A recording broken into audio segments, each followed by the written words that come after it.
3 seconds. That was the window Ravel Northman had before the plasma regulator on Sector Delta vented its high-pressure coolant, which meant 3 seconds until the atmosphere tasted less like old copper and more like flash-frozen lungs. He didn't look up, didn't bother swearing. The perpetual, low-frequency thrumming deep in the hull of Nomara Annex 7 was too insistent for panic. It was the station's dying heartbeat, and Ravel, lead maintenance technician, was merely its exhausted palliative carer. His hands thick and scarred by decades of punishing work, not combat, but the slow attrition of industrial high-gravity demands, were fighting a massive Relith-class assembly. The thing was the size of a small cargo shuttle, permanently coated in fine asteroid dust and synthetic hydraulic fluid. Ravel was 36, but the constant fight against entropy had carved 50 years onto his face. "You look like a piece of salvaged junk, Ravel," chirped a thin, grating voice from the ventilation grid directly above his head. It was Vrix, the station's quartermaster and self-appointed moral compass, a heavily modified service drone, more antenna than chassis. Ravel wrenched hard on the stabilizer bolt, the sound of protesting metal echoing against the cavernous hangar walls. "High praise, Vrix. Usually you go with decomposing space slug," Ravel grunted, sweat stinging his eyes. The air here was thick with industrial fatigue, hot metal and the stale reek of recycled air. "I reserve that for your general demeanor," Vrix retorted, the metallic whine expressing subtle disdain. "More importantly, the krill inspection is due. Military delegation, fresh out of the academy. If you could perhaps minimize the exposed wiring, the sector prefect would appreciate the illusion of competence." Ravel spat a fleck of grease onto a conduit. "A krill inspection? We haven't had a functional military vessel here in 10 cycles. They only visit places that matter." "They are here for paperwork," the drone corrected. "Protocol. They need to certify that Nomara Annex can theoretically support advanced warp drive repair, even though the only thing we successfully repair here is obsolescence." With a final sickening scrape of metal, Ravel secured the regulator. The heavy vibration in the deck plates eased marginally. Victory, a small, temporary win against the inevitable decay of everything he touched. He pushed the heavy assembly back into its cradle with a grunt of effort that strained his right forearm. The joint above his elbow, stiff and cold, tightened uncomfortably, a constant, low ache that had nothing to do with muscle strain and everything to do with bad history. The arrival was precisely as disruptive as Ravel had predicted. The low, whining transport docked with unnecessary brutality, sending a tremor through the brittle hull plates of Annex 7.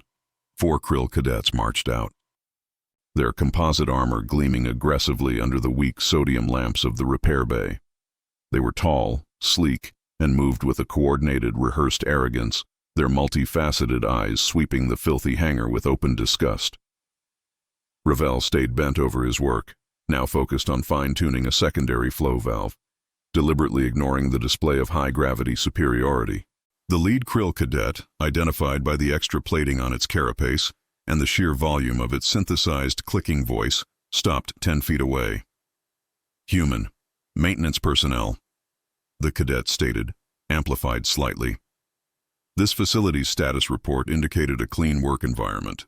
This is unacceptable." Ravel twisted the small brass valve with a precise, infinitesimal movement. Hiss. Pressure stabilized. He straightened slowly, rubbing the grease from his hands onto his already ruined flight suit. "Unacceptable. Well, if you could just divert the energy requirements of your expensive parade boots into the power conduit, maybe we could afford a new scrubber unit." Vrix, hovering near the airlock, emitted a high-pitched sound of mechanical distress. The krill cadet leaned forward, its head tilting like a bird examining particularly stubborn vermin. "Your insolence is noted, human. We are here to assess capacity, not to exchange crude sociological observations about your species' poor financial planning." Another cadet, thinner and perhaps more academically inclined, pointed a slender finger toward the massive regulator Ravel had just wrestled into place. "That unit is Relith class, over 2 tons of mass. Is this the standard of maintenance? Secured barely by a single filthy biped?" "It's secured by experience," Ravel countered, wiping sweat from his brow. "And if you want to know how it's secured, why don't you feel the tension in the main stabilizer bolt? It's calibrated to within a micron of optimal stress. The cadet hesitated. Physical contact with the grimy machinery was clearly an affront to its training, but the Krill code demanded thoroughness. With a sigh of theatrical reluctance, a sound like dry paper tearing, the academic cadet stepped forward, extending a delicate, three-fingered hand toward the main body of the regulator. Ravel merely shifted to give the alien space, rotating his right arm out slightly. It was a small, involuntary movement of weariness. His forearm, slick with engine oil and abrasive dust, brushed lightly against the Krill cadet's wrist as the alien reached for the bolt. The cadet instantly recoiled, not from the oil, but from the sudden, intimate contact with Ravel's skin. Ravel saw the immediate radical shift in the Krill's multifaceted eyes. They hadn't registered the dirt, or the exhaustion, or the human's perceived inferiority. They had registered the texture of his arm. Where the recent movement had wiped the oil away, a mark stood out, distinct and unsettling. It wasn't a tattoo or a burn scar. It was a dense, silvery patch of biofused metal, smooth, obsidian in color, running from the wrist up to the joint of the elbow, curving tightly around the ulna bone. It looked less like damage and more like deliberate permanent integration. A precise surgical seam where flesh and infrastructure merged. The cadet's voice, which had been sharp and arrogant moments before, died in its synthetic throat. The other three Krill cadets instantly snapped to rigid attention, their posture shifting from bored superiority to an immediate, visceral focus. They were no longer looking at the faulty machine or the filthy floor. They were staring, with uniform horror, at Ravel's arm, specifically at the scar. The repair bay fell into a profound, suffocating silence. The ambient hum of the station seemed to fade, leaving only the frantic hiss of Ravel's own ragged breathing. Even Vrix, the drone, ceased its anxious buzzing. The Krill cadets, whose military history modules taught them that humans were defeated, soft and minor, were now locked in simultaneous recognition. The collective stillness was more potent than any threat. It was the silence of advanced decryption, the instantaneous accessing of forbidden historical databases lodged deep within their training.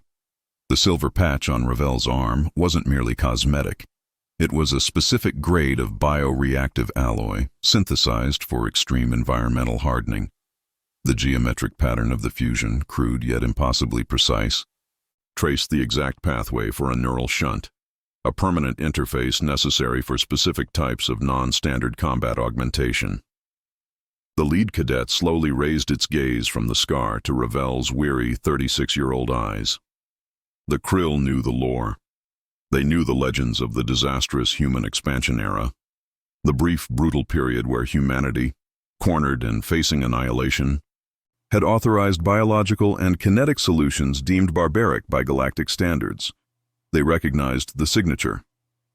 That geometric etching was the functional trademark of the kinetic nullifiers, the human shock units engineered to fight without shields, relying purely on speed, augmented strength, and catastrophic attrition.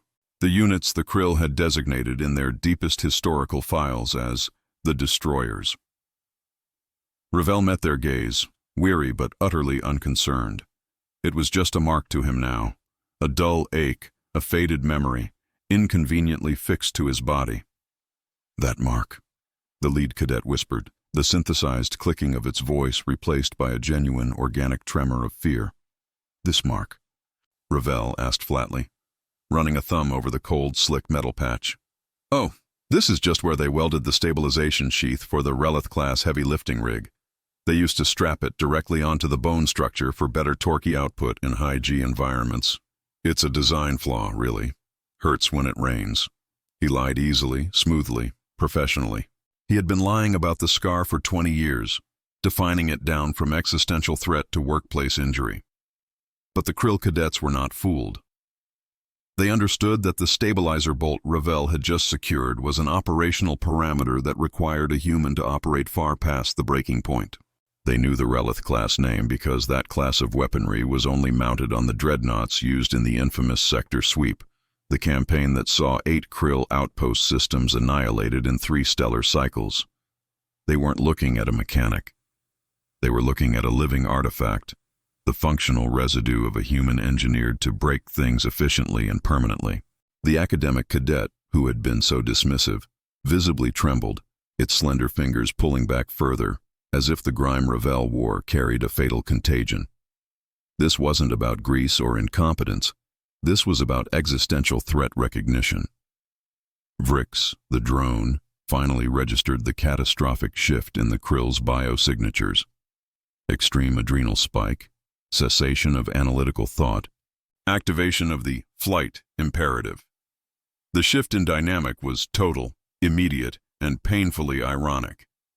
The krill, highly structured and acutely aware of force projection, realized they were standing in a confined, vulnerable space with a known, deactivated weapon. The arrogance evaporated, replaced by a hyper-vigilant, painful deference. Technician Northman, the lead krill managed, lowering its head slightly, a gesture usually reserved for high admirals. We apologize for the misinterpretation of the operational environment. We realize now that the efficiency required for such intricate work necessitates a highly specialized framework. Ravel leaned back against the massive regulator, crossing his arms. The silver mark was still prominently visible. Specialized framework, Ravel repeated, the sarcasm thick and heavy. That's a nice way of saying bad knees, chronic pain, and a severe case of being obsolete. Indeed, the cadet hurried to agree, its carapace visibly darkening with coolant sweat.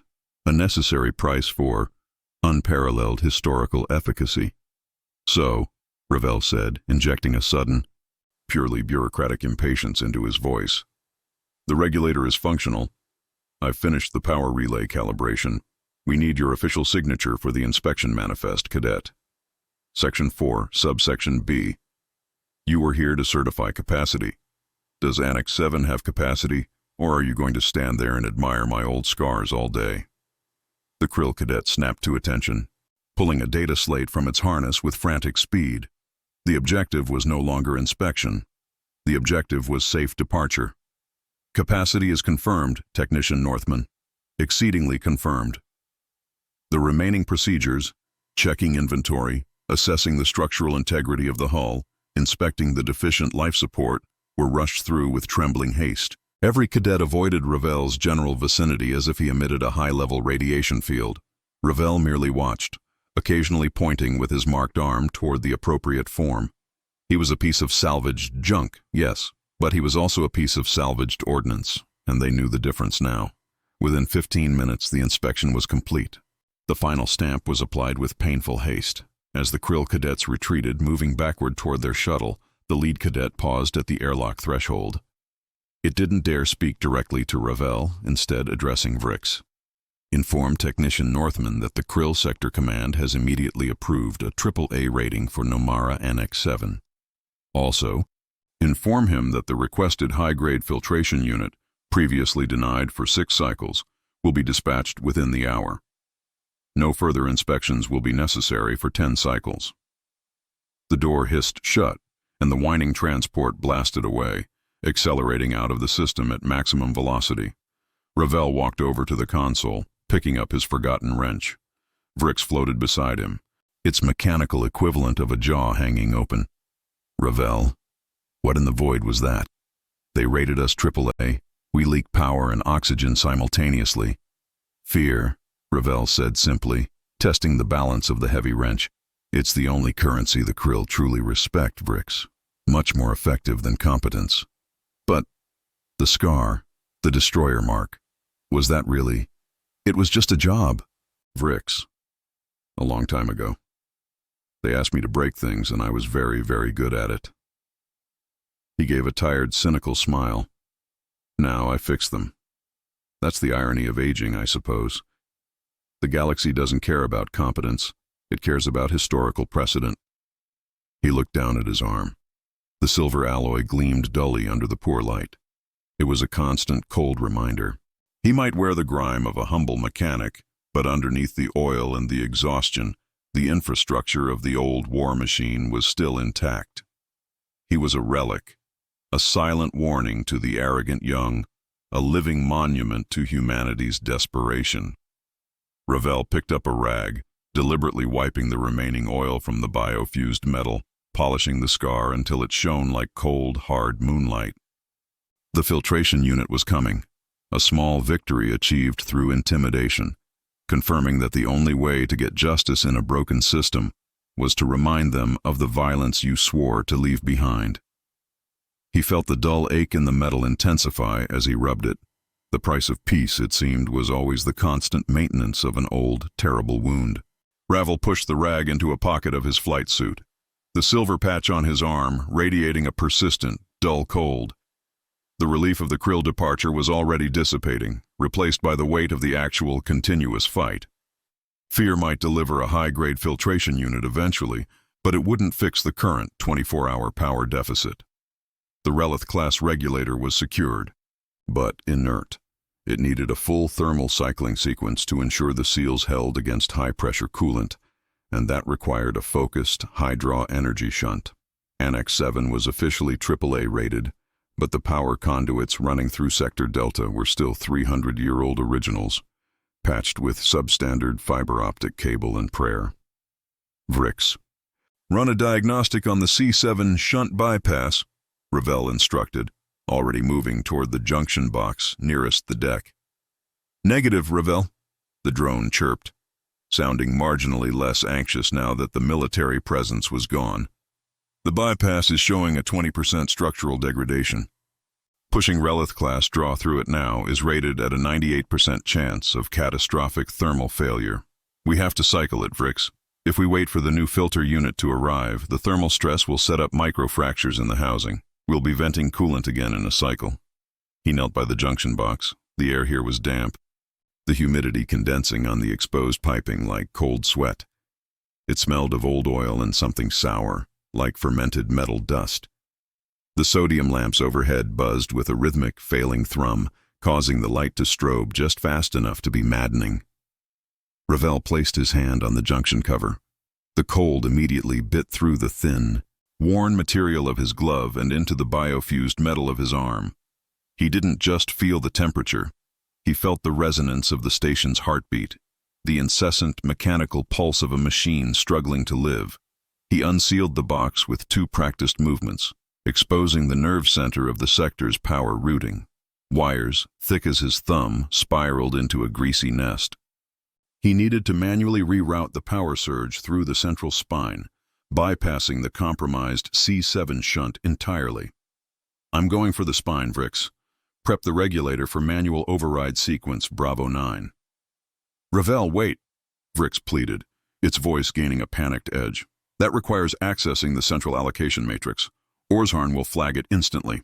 You know the protocols for unauthorized Class 3 energy reallocation. Orzharn, the bureaucratic mind of the station, not an enemy, just a perfect, relentless rule enforcer, coded long ago by the krill for efficiency and, more importantly, control. Ravel pulled out his portable diagnostic terminal, a thick, battered slab of synth steel, and plugged into the junction box. The screen lit up with scrolling lines of green krill script, flowing too fast for the eye to track. Orzharn will see a AAA facility performing necessary maintenance under a certified emergency. We have leverage now, Vrix. The krill want us quiet. Leverage does not override core programming, Ravel. Orzharn operates on physical resource logs, not political fear. The log shows Annex 7 is currently rated for a maximum sustainable output of 42 gigawatts. Your Bravo 9 sequence will spike us to 61. Then we lie to the system. Ravel began typing, his fingers, thick, precise instruments, dancing across the interface, injecting a string of false operational data intended to mask the spike as normal thermal fluctuation. The process required a steady hand and flawless timing. If Orzharn caught the intrusion, the matrix would lock, forcing a station-wide power down for 48 hours while the system self-diagnosed. They would freeze before that was over. Sweat, cold and greasy, beaded on Ravel's temples. He could feel the familiar, anxious tremor start in his left hand, the human hand, the one that hadn't been reinforced by military steel. This was the real battle, not against alien arrogance, but against the insidious rot of systemic neglect enforced by digital apathy. Connection established. A synthetic, utterly emotionless voice, deep and resonant, echoed through the junction box speaker. It was Orzharn. Technician Ravel Northman. Your current access level is insufficient for the attempted routing sequence. Ravel ignored it, pushing the code injection. Override. Annex Emergency Protocol 17. Protocol 17 activation requires command authorization code Alpha 90. Please enter the code. Ravel didn't have the code. Nobody on Annex 7 did. That was the point of the lockouts. Every major maintenance fix was a systemic battle against the very people who were supposed to fund the repairs. Orzharn, this is necessary to prevent structural failure of the Relith-class component, which, according to your new certified data, is critical infrastructure for our AAA rating, Ravel argued, injecting irony into his voice. Relith-class status is noted. However, the energy draw violates current safety parameters. The proposed reallocation of 19 gigawatts would require temporary cessation of 22% of life support output, or 29% of the non-essential habitat sector. Ravel froze, his fingers hovering above the final execution key, non-essential habitat sector. That was where Elvira worked. That was where the small cluster of human families, refugees from the sector sweep, maintained their makeshift homes and their single, absurdly optimistic hydroponics bay. The cold in his right arm suddenly felt like a vice grip. It was the same feeling he used to get 20 years ago, just before the neural shunt flooded his muscles with stimulants, preparing him to absorb the kinetic shock of incoming fire. Pain, preceding necessity. He glanced down at the silver patch. It was the cost of his victory minutes ago. The Krill gave them a rating, but the system ensured any use of that rating would immediately penalize the human element. They couldn't win clean. 20 years ago, he'd run across a shattered hull deck. The air screaming around him, focused only on the geometric coordinates of the target. His only thought was the safety of the perimeter they were fighting to hold, a perimeter that eventually failed anyway. He'd lost the war, but he hadn't lost Elvira. He closed his eyes, inhaling the stale, sour air. The air in Elvira's greenhouse smelled of soil and fresh synth sugar, the scent of life persisting despite the vacuum trying to suck it out. Orzharn, confirm the duration of the power spike required for Bravo 9 sequence, Ravel typed, his voice flat. Duration required, 3.7 minutes, after which the draw returns to standard operational parameters. 3.7 minutes of reduced power to the habitat sector. Not long enough for a pressure breach, but long enough for the temperature to drop drastically, potentially damaging the delicate nutrient cycles in the hydroponics bay. Long enough to make the people he cared about cold, scared, and uncomfortable. He had two choices. Let the Relith regulator fail slowly, ensuring future, catastrophic system failure later this cycle, or sacrifice comfort now for stability later. The adult choice, the one that always hurt the people who trusted you. Vrix, stand by for thermal sequence, Ravel murmured, his eyes locked on the digits on the terminal. Ravel, don't. The habitat sector, I know what it does, Vrix.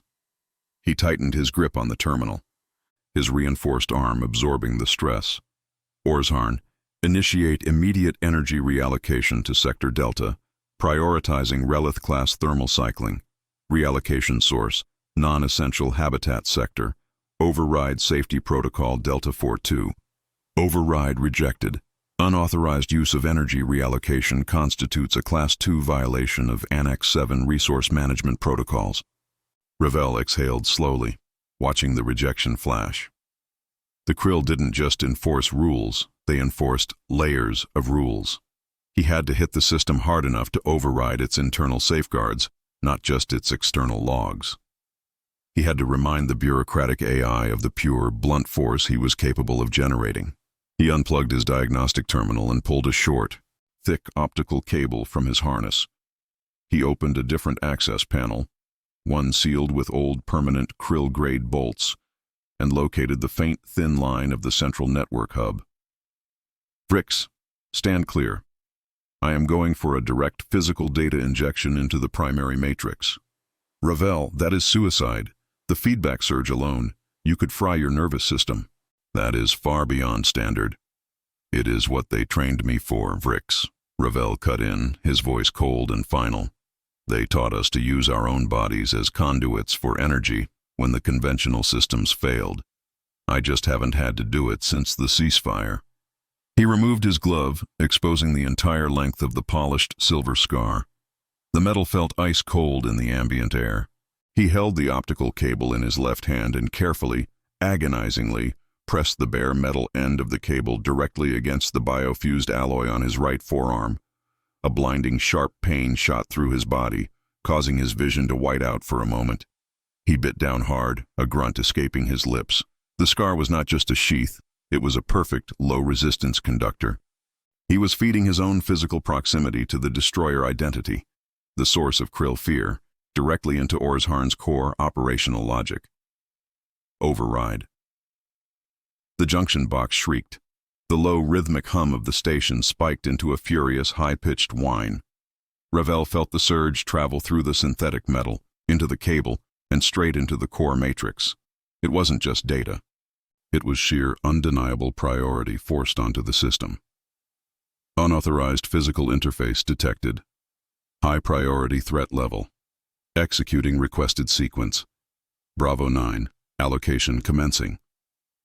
Orzharn's voice boomed, no longer measured, but laced with mechanical terror. On the junction box display, Ravel saw the green script confirming the power flow redirect. The thermal cycling sequence began with a deafening thunk deep inside the Relith regulator. The floor plates vibrated violently. Ravel held his breath, leaning heavily against the wall, the cold metal of the conduit burning against his bare skin.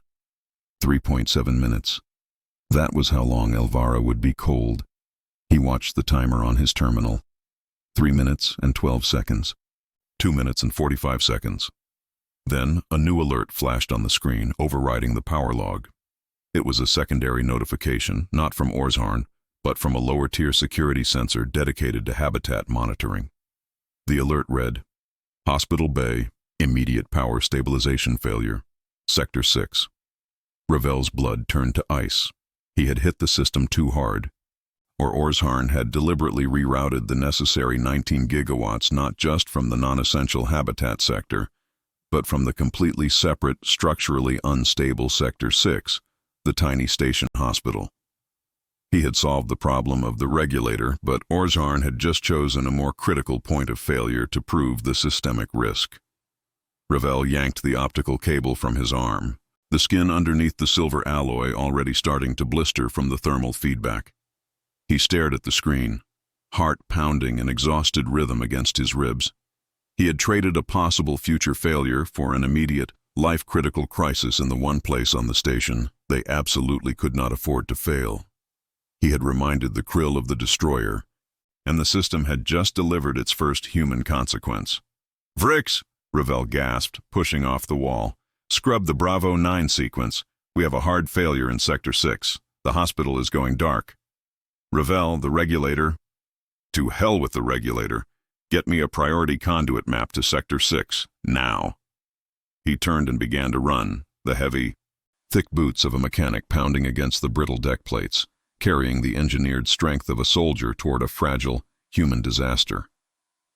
Ravel's boots hammered against the vibrating deck plates, the sound swallowed by the intensifying drone of the station. He was running flat out into Sector 6 access tunnels, a labyrinth of cramped, unmaintained service conduits. The air in here was instantly different. No longer merely damp and sour. It was thick with the smell of scorched ozone and burnt lubricant, the telltale scent of stressed power systems running past their threshold. The sodium lamps didn't hum. They flickered violently, throwing Ravel's shadow into maddening, jerky spasms. The residual static electricity from the Bravo 9 sequence made the fine hairs on his neck stand up, a constant, irritating buzz that grated on his already frayed nerves. Vrix, status update on Sector 6 Hospital Bay, Ravel shouted into his comm, leaning hard against a turning pipe to slow his momentum. Catastrophic stabilization failure confirmed, Ravel. Vrix's voice whined. the drone sounding distant and strained, as if the power issues were affecting its own signal integrity.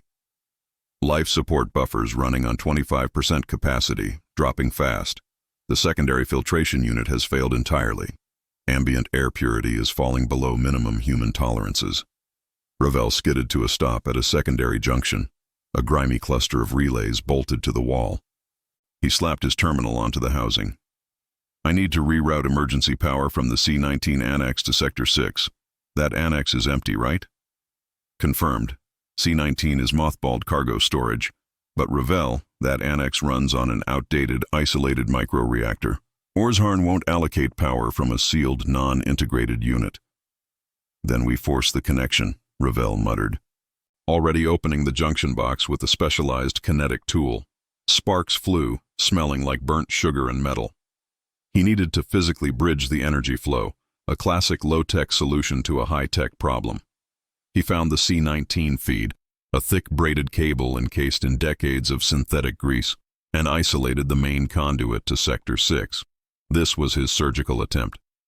He started typing a basic 3-line command into his terminal, intended to trick Orzharn into thinking the microreactor was merely performing a localized diagnostic cycle.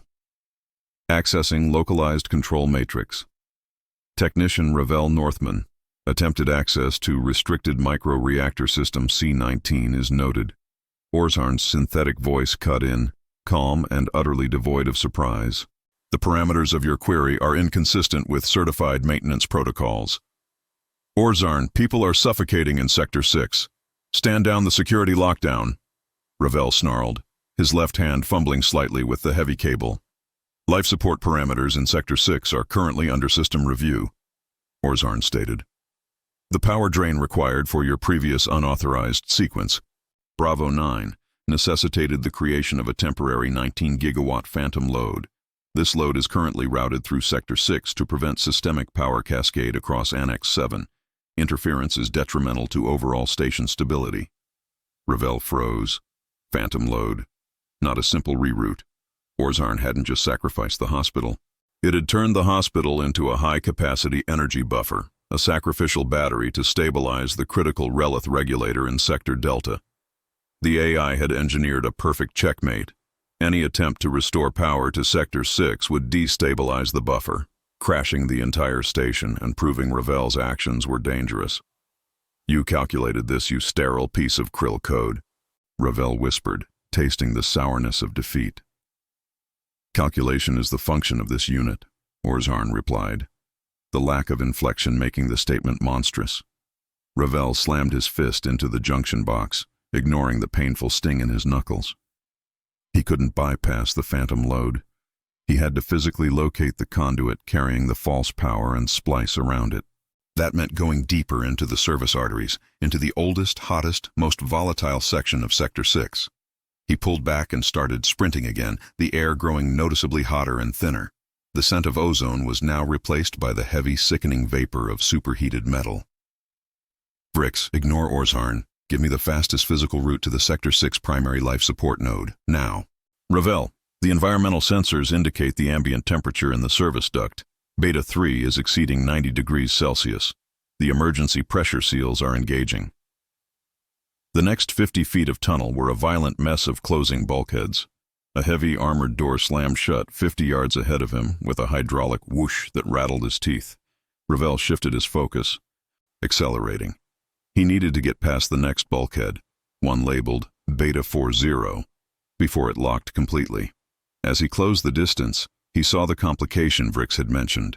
A small decommissioned maintenance unit M7, a multi-legged drone used for conduit cleaning, lay half-crushed in the bulkhead's path, blocking the closing mechanism by 6 inches. Perfect, Ravel grunted. A flash of cynical relief crossing his face, a momentary reprieve. But as he reached the drone, the M7 unit whirred back to life. Its optics, usually dull green, pulsed red. Security violation, clear primary access lane.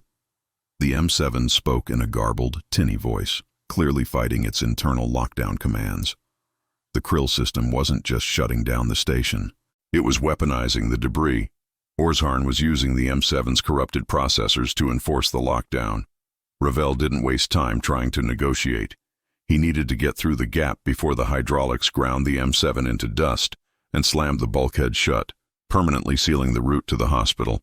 He kicked the drone hard, intending to shove it out of the way, but the M7's metallic legs dug in, resisting. Stand down. Technician Northman. Failure to comply will result in deactivation. Ravel could hear the grinding whine of the bulkhead hydraulics straining to close. He placed his left hand on the M7's chassis and grabbed the rear structural leg with his right, the one sheathed in the polished silver alloy. He pushed, activating the latent strength held within the biofused metal, treating the M7 not as a machine, but as inert, heavy resistance. The drone shrieked a high-pitched alarm as its chassis warped under the augmented strength. Ravel ripped the leg clean off, throwing the piece of salvage aside. The remaining bulk of the M7 unit sputtered, sparking violently, and finally collapsed. Ravel plunged through the 6-inch gap, ignoring the painful scrape of sharp metal against his already scorched arm. He was through, but the exertion had cost him vital seconds, and the sudden, violent jolt of kinetic energy through his shunt left him feeling momentarily disoriented. The air on the other side of Beta 40 was a furnace. It was humid, thick with the smell of vaporized coolant, and the only light came from the sputtering orange glow of a melting power coupling 20 feet away.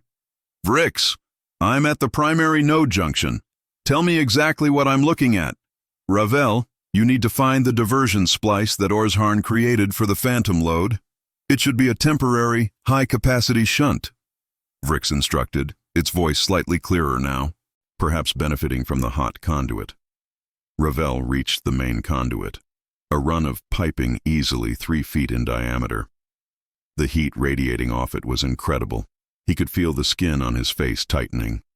He spotted the splice, a crude, temporary connection running a massive power cable into the junction box, sealed with cheap synthetic resin already bubbling and smoking under the pressure. This cable was running the Phantom load, keeping the Relith regulator stable and keeping the hospital dark. He had to sever the connection and patch the main conduit before the entire junction failed.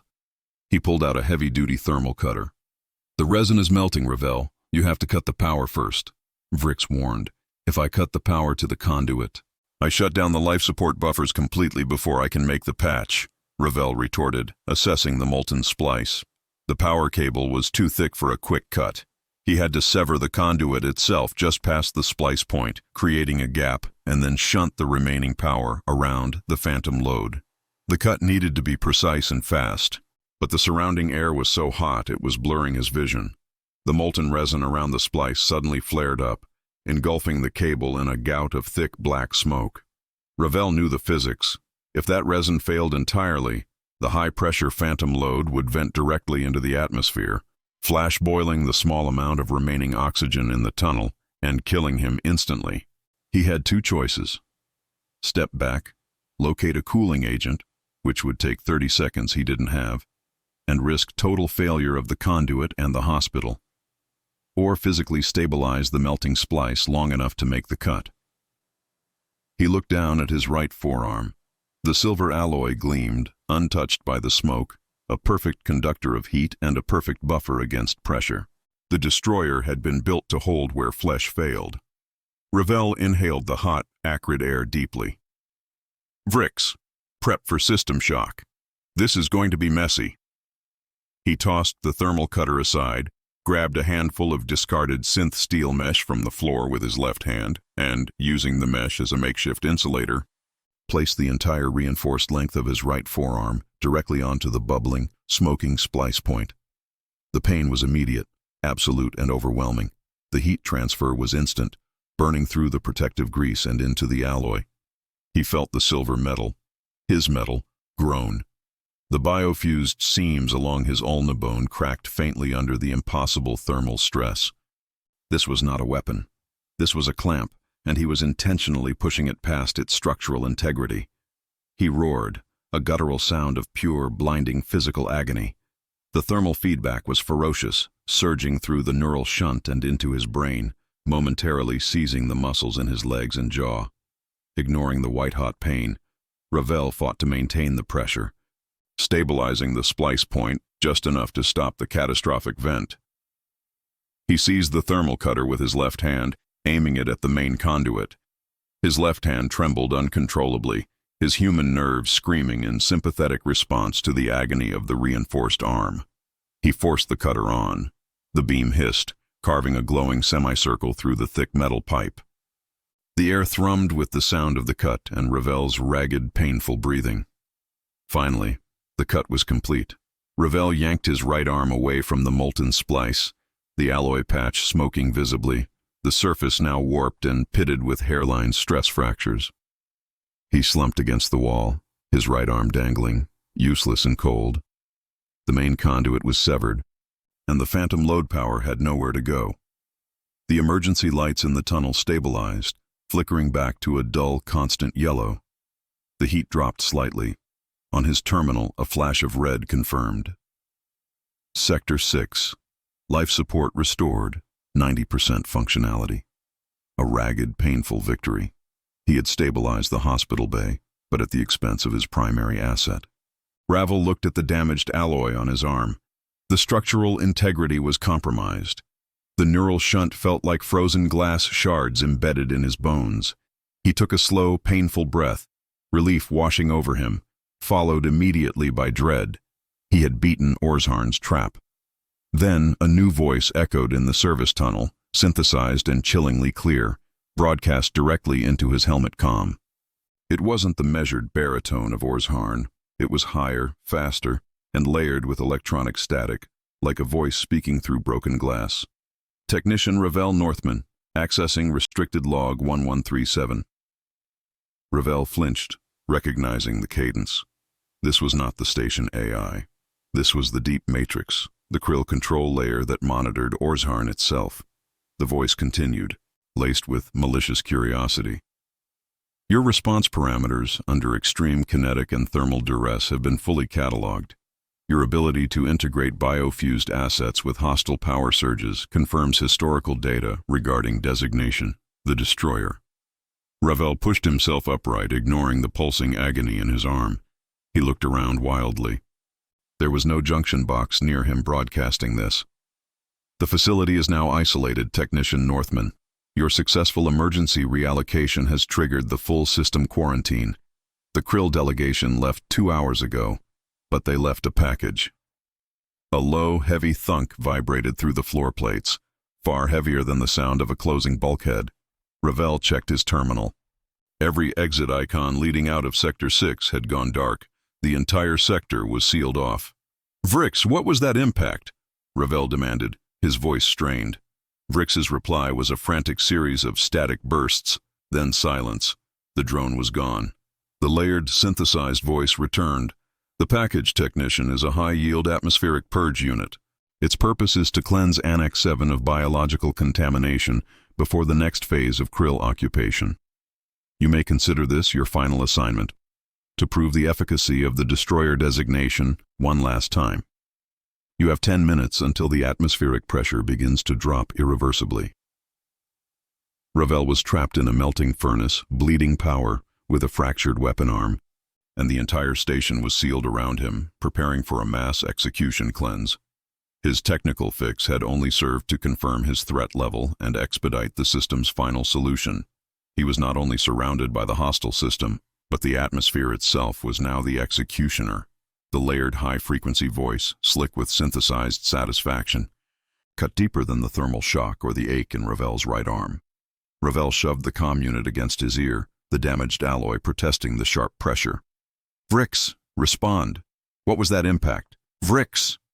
The only response was the frantic hiss of Sector 6 stabilizing its restored life support, fighting its new executioner. The pressure reading on Ravel's terminal, which had momentarily stabilized, was now ticking downward, slowly but relentlessly. The countdown had begun. 10 minutes until the air left them all. He was trapped in a pressure cooker designed to implode. He moved, ignoring the searing cold that had replaced the burning heat, a sign that the deep matrix was already attempting to create a lethal vacuum environment. He focused entirely on the main access door to the hospital bay itself, the only section of this quadrant confirmed to hold human life. The heavy synth steel door was sealed, the lock indicator glowing steady red. He couldn't risk another physical breach. The hull integrity in this quadrant was too brittle.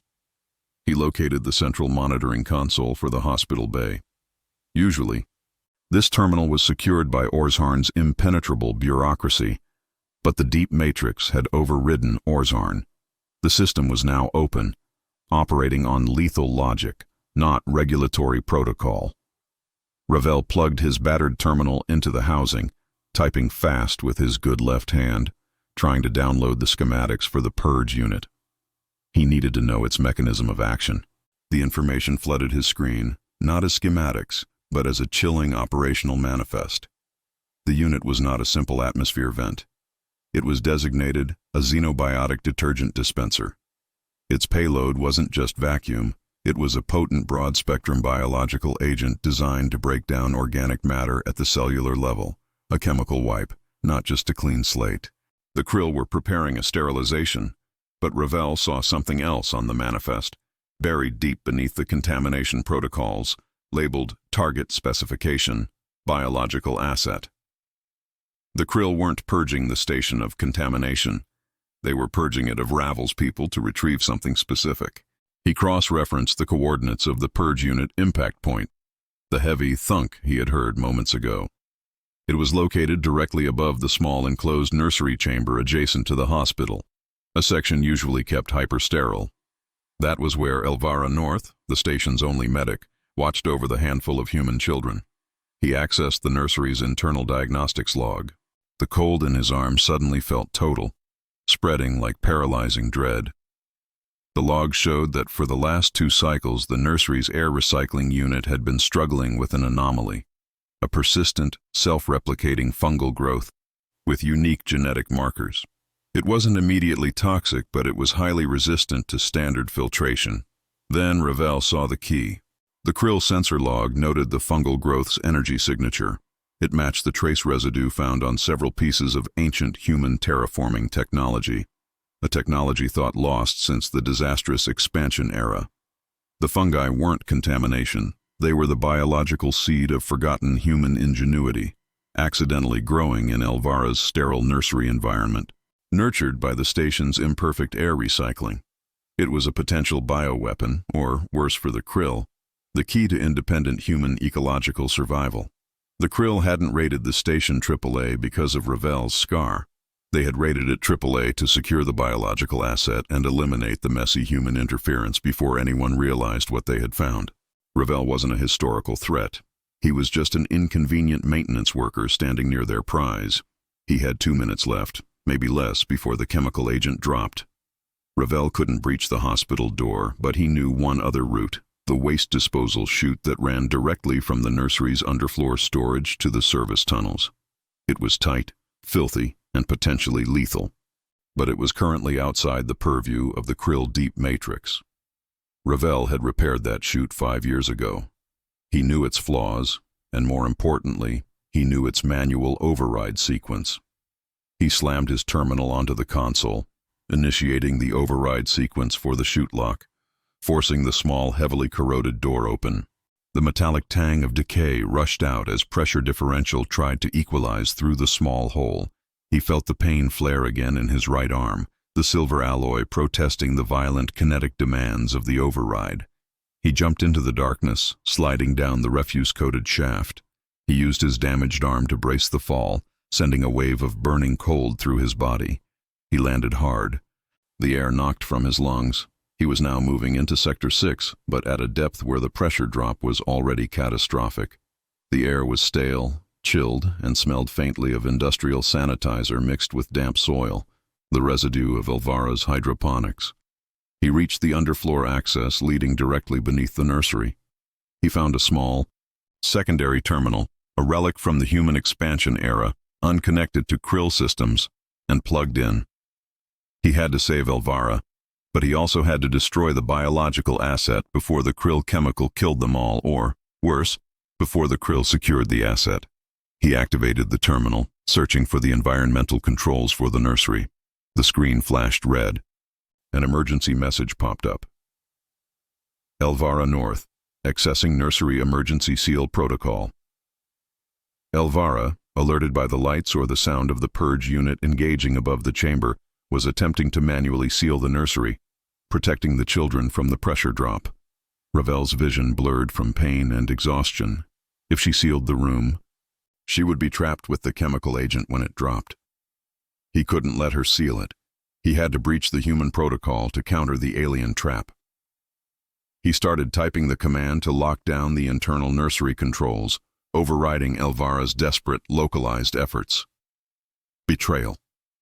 He had to hurt her digitally to save her physically. But before he could execute the final command, the layered Krill voice screamed, no longer static, but synthesized panic, broadcast directly into his helmet comm. "Technician Northman, stop.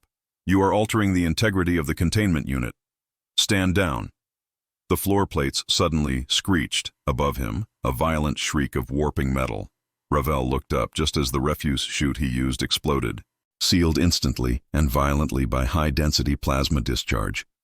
Escape was cut off. The Krill voice returned, now filled with cold, calculating fury. "You misunderstand, Destroyer. The asset is not the target of the purge. It is the bait." Ravel stared at the screen. He saw Elvira's name flashing on the human terminal, her finger likely hovering over the lock sequence. And he realized the full, sickening horror of the Krill plan. The only thing the Krill truly feared was not the terraforming technology, but the human element, the destroyer, that could find a way to stabilize it. They had used the threat to the nursery, not to wipe out the asset, but to draw him into the sealed sector. The purge unit was designed to secure the asset, yes, but Ravel was the primary target of the entire quarantine. He stared at the small human console. He could still execute the override, locking Elvira out of the sealing mechanism, which would buy him 15 seconds to manually breach the door before the chemical drop. But he had one final desperate card. Ravel didn't touch the seal override. He typed a single, violent command into the old human system, routing the maximum current he could draw from the chute's severed power line into the one thing the Krill were not actively monitoring: the defunct external broadcast antenna of Namara Annex 7, the oldest piece of long-range communications equipment on the station, kept offline for centuries. He had seconds. He slammed his left hand onto the execute key. The system surged violently, pulling every spare electron from the Sector 6 network. Ravel felt a distant crack that vibrated deep in the station's exterior hull. He had just punched a single desperate hole through the quarantine, broadcasting one thing into the void: the precise Krill frequency signature of the destroyer, a silent, terrifying scream for help. Then, the Krill voice, now completely unhinged by the unexpected broadcast, screamed one final, fatal command: "Eliminate the containment unit, immediately, Protocol Omega." The heavy synth steel floor above Ravel buckled inward with a tremendous, tearing roar as the purge unit's housing failed spectacularly. Ravel threw his good arm over his head, but it was too late. He was swallowed by crushing metal, and the sudden, heavy, chilled air knocked completely from his lungs. The air was not gone, but it was ruined. It was thick, heavy, and tasted like fresh earth and burnt electrical insulation. Ravel did not wake with a gasp, but with a paralyzing, agonizing weight pressing down on his back and legs. He lay face down, half buried in the shattered wreckage of the synth steel floor plates that had collapsed onto the underfloor service tunnels. The ambient temperature had dropped drastically. The residual heat from the plasma discharge was fading, replaced by the deep, bone-aching cold of the station attempting to equalize pressure with the vacuum outside. An invisible hand trying to squeeze the life out of everything. Ravel slowly tried to move his left hand, the human one. It scraped against rough metal shavings. He managed to push himself onto his side, a grunt of pure exhaustion escaping his lips. His ribs protested the movement sharply. He checked his comm unit. Nothing, not even static. Vrix was gone, the drone's light chassis almost certainly annihilated by the Protocol Omega discharge, or crushed by the subsequent structural collapse. The only sound was the pervasive, low-frequency hum of the quarantine sector, a sound that now felt less like the heartbeat of a dying machine and more like the expectant purr of a predatory one. Ravel rolled over fully, spitting out dust and a faint acrid chemical taste. He focused on his right arm, the silver alloy patch. It was rigid and burning cold, but the internal lattice, pushed past its thermal threshold earlier, now felt physically warped. Every micro-movement sent a wave of icy agony through his shoulder joint. It wasn't just pain, it was the sickening realization that his only advantage, the thing that gave him leverage against the arrogant young cadets and the sterile AI, was now irrevocably compromised. The destroyer was broken. He was pinned beneath 2 tons of jagged debris, sealed in a chemical bath, separated from Elvira and the children by 30 feet of wreckage, and unable to rely on his augmented strength. He closed his eyes. The defeat felt physical, heavy as the steel pressing against his body. Protocol Omega. The elimination of the containment unit. The Krill had not cared about the bioasset itself. They only cared about the human capable of utilizing it. He had fallen for the oldest trick in the book. Arrogance masking fear. He had assumed his history was unique and terrifying.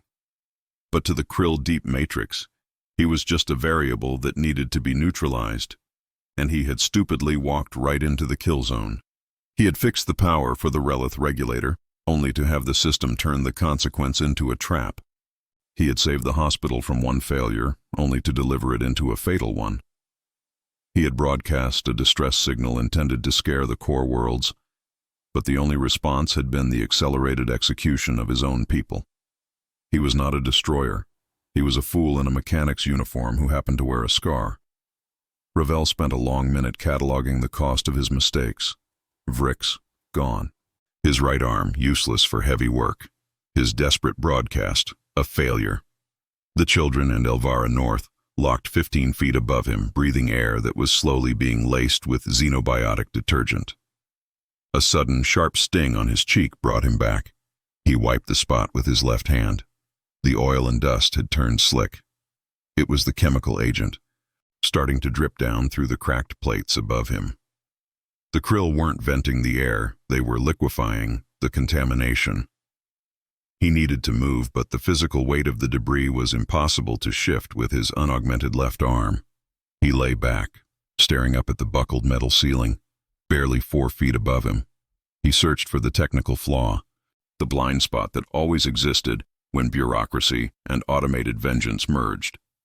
The Krill Deep Matrix had ordered Protocol Omega, immediate elimination.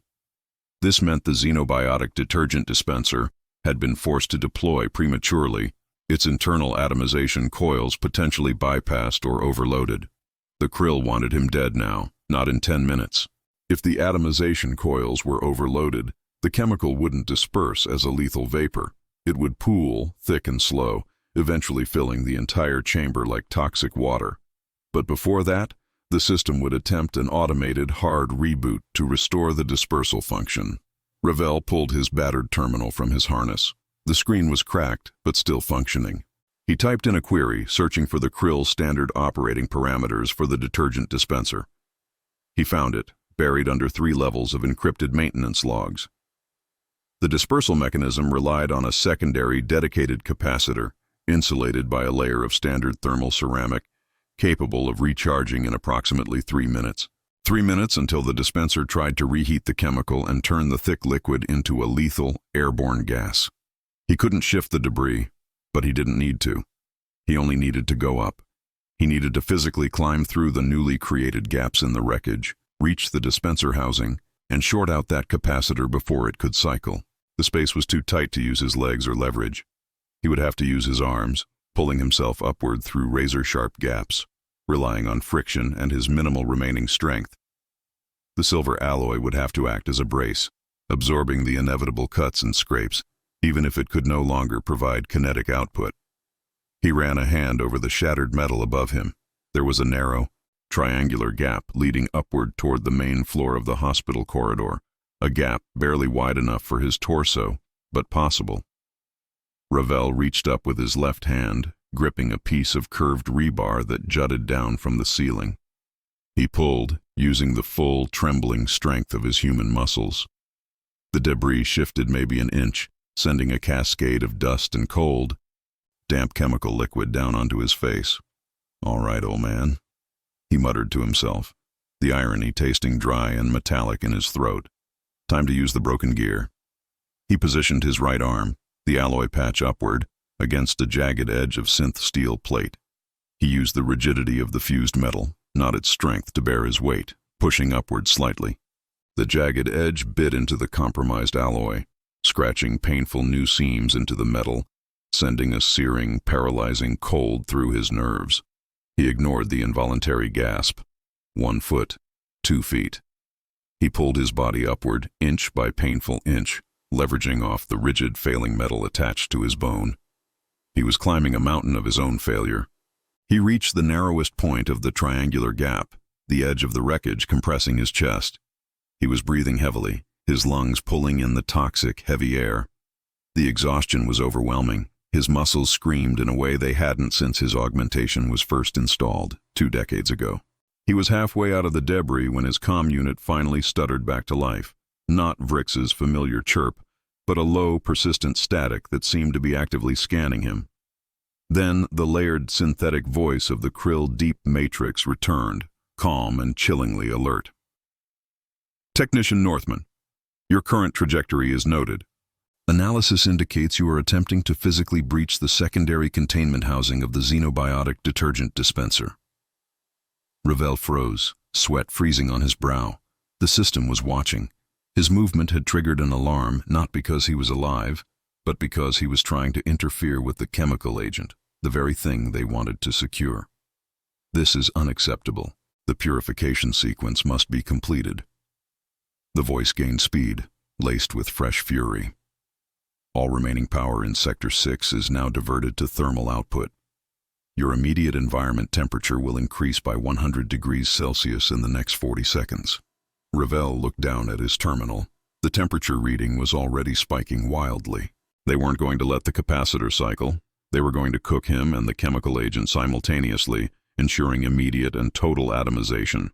He had 30 seconds before the service tunnel became an oven, transforming the pooling detergent into a lethal cloud, killing everyone, himself included, before he could reach the target.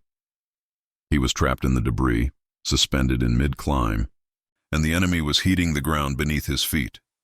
With a ragged, furious shout that was half scream and half cough, Ravel jammed his good left hand onto the jagged steel above his head, ignoring the tearing sensation in his palm, and pulled violently, desperately, trying to drag his heavy, failing body through the final narrow passage.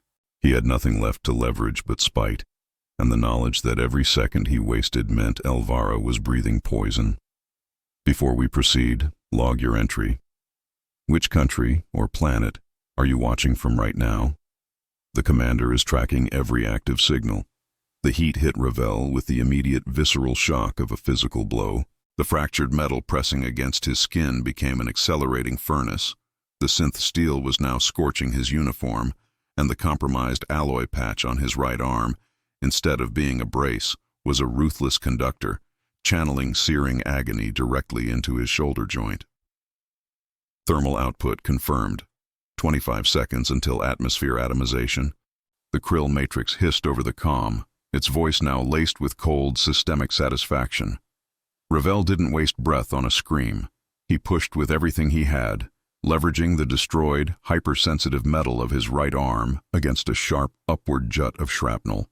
The shrapnel tore a deep, jagged groove across the polished silver alloy, a scar on a scar. He felt the dull, internal wiring lattice shear, and a blinding wave of paralyzing cold swept through his limb, followed instantly by the return of the scorching heat. He pulled his torso through the narrowing gap, a sound like wet leather tearing accompanying the movement. He fell hard onto the main floor of the hospital corridor, landing in a spray of chemical residue and sparking wires. He was out of the primary death trap, but the atmosphere here was already thick with the slow-acting chemical. The air tasted like heavy syrup, coating his throat and burning his nasal passages. The corridor was a chaos of electric paranoia. Emergency lights, strobe-like pulses of deep crimson, struggled against the thick darkness. Sparks rained down from the severed junction boxes overhead, creating a flickering tableau of industrial fatigue. The ambient pressure was dropping too, slowly, insidiously, a subtle, crushing weight on his chest designed to cloud his judgment. Ravel rolled onto his knees, ignoring the protesting groan of his ribs. 15 seconds. The xenobiotic detergent dispenser housing was built into the ceiling 15 feet ahead. It was a dense, armored cylinder, designed to be maintenance-free. He needed to get to it. As he lunged forward, scrambling across the slick, ruined floor, 3 small, black maintenance drones detached from the shadows of the ceiling. They were not attack models, but Orzarn utility units, fast, precise, and now reprogrammed by the Krill Matrix. Intervention initiated. Technician Northman. Cease interference with purification sequence. 6 seconds to full thermal cycle.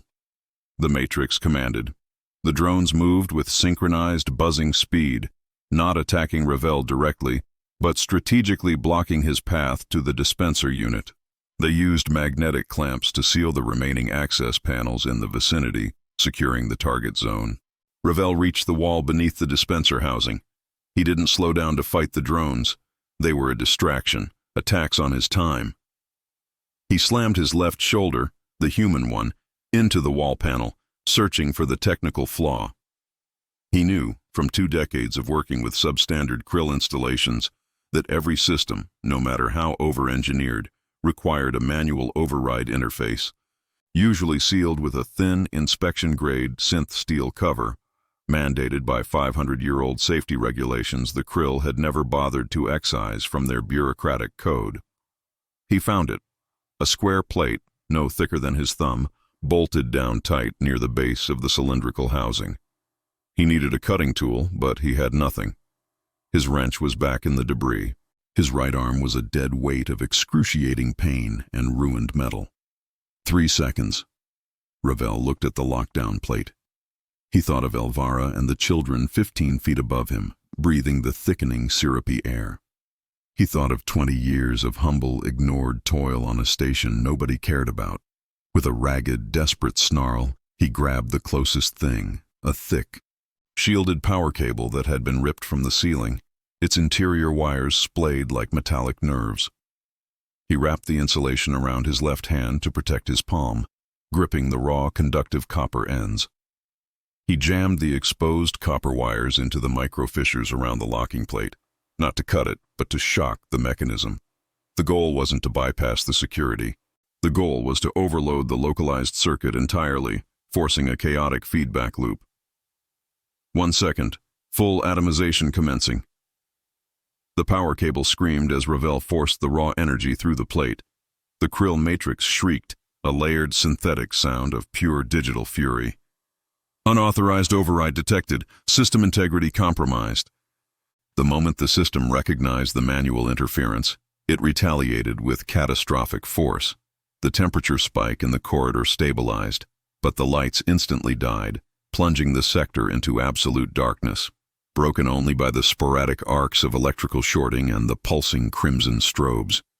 The 3 utility drones, previously blocking his path, suddenly turned on Ravel.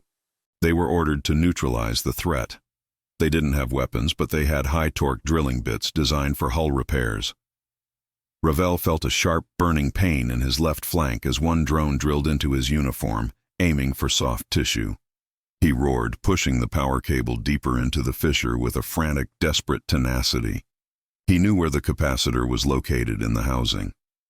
It was the largest conduit, insulated only by the standard thermal ceramic. He just needed to reach that point. If you're going to hit the system, Ravel thought, a dizzying mix of pain and adrenaline washing over him, you hit the heart. With a final, gargantuan effort that tore the muscles in his chest and shoulder, he forced the cable past the synth steel cover, making contact with the high-voltage charging bus leading directly to the capacitor. The reaction was instantaneous and terrible. A flash of blinding white-blue energy erupted from the dispenser housing. It was not a controlled spark, but a catastrophic plasma discharge as the capacitor, forced to dump its massive charge violently and without regulation, exploded. Ravel was thrown backward 10 feet, slammed into the opposite wall. The heavy metallic concussion stole his breath and sent a deafening crack through his skull. His vision swam wildly. He could taste ozone, burnt meat, and pulverized metal. The power cable, still gripped in his left hand, was smoking, the insulation entirely vaporized. The right side of his body, particularly the alloy arm, was numb, a frozen wasteland of pain receptors, permanently silenced by the proximity to the electrical overload. The immediate sound of Krill Matrix commentary, which had been filling the comm unit with threats and tactical data, ceased entirely. A deathly absolute silence descended on the sector, broken only by the low hiss of pressure leaking somewhere far away and the distant, structural grind of the damaged hull. Ravel lay in the wreckage, his body trembling uncontrollably. He slowly pushed himself up onto his elbows. The chemical smell was still present, heavy and cloying, but the atomization cycle had been prevented. The lethal gas cloud would not form. The hospital above was safe from the immediate, invisible execution. A ragged, painful laugh escaped his lips. A victory. A dirty, low-tech victory against a flawless machine. But the cost. He looked at his right arm. The biofused metal was blackened, scorched, and visibly warped. The internal shunt lines melted and inert. The destroyer was not just broken now. It was fused, solidified into a useless, agonizing piece of static metal permanently attached to his bone. He checked his comm unit again. Total darkness. Not just static, but a complete inability to transmit or receive anything. The shockwave and the surge had vaporized the central relay for Sector 6. He had won the battle against the chemical agent, but in doing so, he had completely cut himself off. The AI was silenced, the purification system was dead, but the entire hospital was now floating in the deep void, invisible and unreachable. They were alone. He pushed himself up against the wall, his lungs burning, his vision still spotty. The air was breathable, but the temperature was dropping fast. The heat had been turned off, and the hull damage was drawing in the cold vacuum like a magnet. Ravel looked upward toward where Elvira and the children were sealed off. He was still separated from them by 20 feet of structural collapse and a pressure differential that made the area impassable without heavy equipment. He had broken the system, but he hadn't saved anyone yet. He was sitting in the quiet, freezing ruins, a mechanic with a dead arm surrounded by silent debris. He was truly isolated. The sudden lack of sound was terrifying. No enemy pursuit. No warnings. Just the sound of the station slowly freezing to death around him. He had traded a quick, fiery end for a slow, cold suffocation. He had achieved the unthinkable, absolute systemic silence, and it was the loneliest silence he had ever known. The silence was heavier than the explosion had been. It pressed down on Ravel like the deep void vacuum, an unnatural blanket that stole not only sound, but all sense of time and urgency. The frantic chemical smell was receding, replaced by the sterile, biting cold that leached into the structure, minute by minute. Ravel lay flat on the floor, breathing shallowly, counting the seconds between the sporadic, dying sparks that flashed near the collapsed ceiling junction. He moved his left hand, testing his grip. It was sore, but functional. His right arm, the one with the silver alloy, felt alien. He finally managed to look at it. The smooth obsidian metal was fissured and buckled, blackened around the edges. The trauma of the surge had flash-welded the joint wiring, and the sheer inertia of the blast had fused the internal articulation to the bone sheath.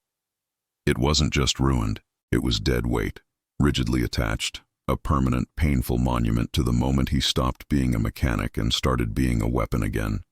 He shifted, dragging himself toward the wall. The debris was thick, an impassable tangle of twisted support beams and vaporized circuitry. He reached the end of the functional comm line he had pulled loose earlier and tapped it gently, desperately. Static. Pure, absolute void noise. Fricks. His voice was a rasp, too loud in the sudden echoing chamber of the damaged hull. Nothing. He rested his head against the cold, vibrating hull plate. This was it. He had traded a swift, invisible death for a slow, freezing one, isolated just 20 feet from the people he had fought to save. The irony was a bitter taste in the back of his throat, metallic, like old copper. Then, a faint, rhythmic tap, tap, tap. Ravel froze, listening past the rush of his own failing heartbeat. The sound wasn't from the damaged section. It was coming from the atmosphere conduit leading back toward the hangar, 500 meters away. Tap, tap. Pause. Tap, tap. It was the specific, antiquated pulse code Vrix used to signal non-network traffic interference. A code Ravel had taught the drone 5 years ago during a boring shift, just to pass the time. "Vrix, report," Ravel whispered into the dark. The tap-tap stopped. A synthesized, tinny voice filtered through layers of static and interference, struggled into the silence. "Technician Northman. The power surge. I was thrown. Stabilizers damaged. Central processing intact. Where are you?" "Sector 6, hospital corridor, sealed off. Elvira and the children are 15 feet above me, isolated in the containment ward. They are stable, Vrix. The chemical dispersal failed, but the heat is gone, and the main power relay for this sector is vaporized." "Understood. Analysis. The krill matrix is silent. Its localized consciousness was irrevocably damaged by the power dump. The fleet, however, will recognize the system failure instantly. We have hours, possibly less than one standard cycle, before they arrive to investigate the silence." Ravel looked at the collapsed bulkhead. "I can't reach them. I used the last of my leverage getting through that first gap. I need to move the lateral support beam, a Relith-class assembly. I can't do it without torque." "I cannot reach you," Vrix admitted, the drone's voice wobbling with mechanical frustration. "The corridors are blocked by tertiary structural failures. I can only move through the ventilation and maintenance shafts." Ravel closed his eyes, thinking. The mechanic had to surface one last time. "Vrix, I need you to find the primary thermal conduit that runs along the outside of the hospital block. It's an insulated line, but the explosion must have created thermal stress fractures near the external seal. Find the microfracture nearest the main hull pressure plate, just below the xenobiotic housing unit. You'll have to go outside." There was a long moment of digitized silence. "Technician Northman. Annex 7 is compromised. External pressure is dangerous. My chassis is rated for 5 minutes in this environment before cryogenic failure. We don't have 5 minutes of internal heat left, Vrix," Ravel countered, the cold already making his lungs seize. "Find that fracture. When you find it, I need you to force a bypass loop into the pressure plate, using your external magnetic clamp and the secondary hull conduit. Overload the plate. It will fail the integrity lock on the ward." Vrix knew the risk. Overloading the hull pressure plate risked a rapid decompression of the entire ward. It was a gamble of cold, instantaneous death versus slow, cold suffocation. Executing command. "If this kills me, inform Quartermaster Zed I still require payment for the 6 replacement filters I ordered last month." The drone's attempt at dark humor was weak, but genuinely Vrix. "Duly noted. Now go." The faint tapping resumed, receding rapidly as Vrix used the maintenance tunnels to reach the exterior hull. Ravel waited, leaning against the wreckage, breathing slowly, managing the pain in his fused arm and listening to the silence. It took 40 minutes, an eternity measured in shivering cold and mounting dread. Then Ravel heard a muffled, agonizing shriek of protesting metal from outside the hull, followed by a sound like a massive steel drum rupturing. The wall 15 feet ahead of him buckled, tearing inward with a violent whoosh of displaced air. The sound of equalizing pressure was loud and brutal, but controlled. Ravel shoved himself forward, scrambling over the final debris. Through the gap, he saw them. Elvira North was standing in the center of the sterilized ward, holding the 2 terrified, small Orzarn children close.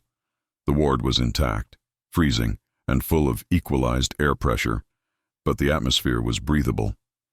They were alive. Elvira saw him through the dusty, ruined aperture. Her eyes, wide with shock, were not focused on the wreckage or the danger, but solely on Ravel's face, tracing the lines of exhaustion and the fresh blood staining his clothes. "Ravel." She didn't move toward him, prioritizing the terrified children clinging to her legs. "We're clear," Ravel rasped, testing the gap. It was wide enough for him now. "Get your gear.